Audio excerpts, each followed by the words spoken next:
May kaaway sa kalaban eh. Kalaban. Pero may kaaway ka pa ba, boss? Friendly competition.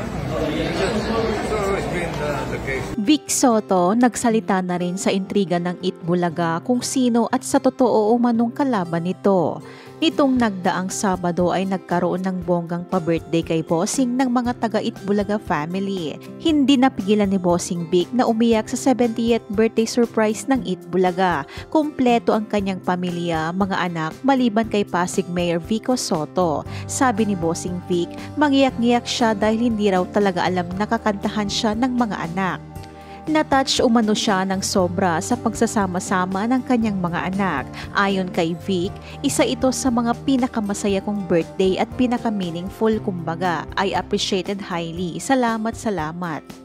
Natanong naman siya ng mga entertainment press na pumunta sa kanilang studio tungkol sa pananahimik niya sa bangayan ng fans sa noontime shows.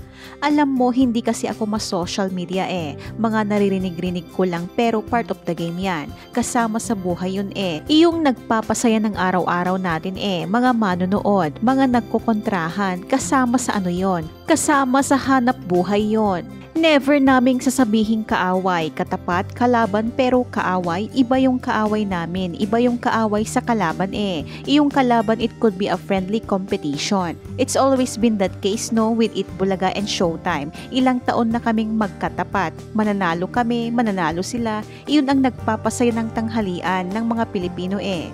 Nilinaw ni Bossing Vic na wala silang away sa katapat na noontime show, na hindi nga raw ang grupo ni Vice Ganda ang pinatatamaan ni Tito Soto at Joey De Leon.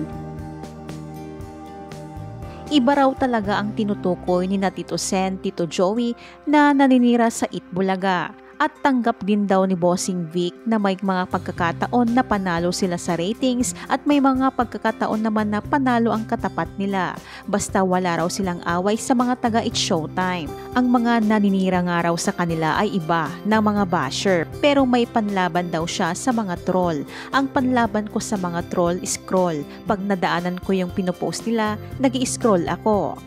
So hindi nga basta-basta papatulan ni Bossing Vic ang mga basher nila. Thankful daw si Bossing Vic dahil hanggang ngayon daw ay maganda pa rin ang kanyang karir at ang katayuan ng Itbulaga. Nagpapasalamat din si Bossing Vic na patuloy pa rin sinusuportahan ng viewers ang kanilang noontime show. Oo naman, ako naman personally naiiyak ko na lang yun.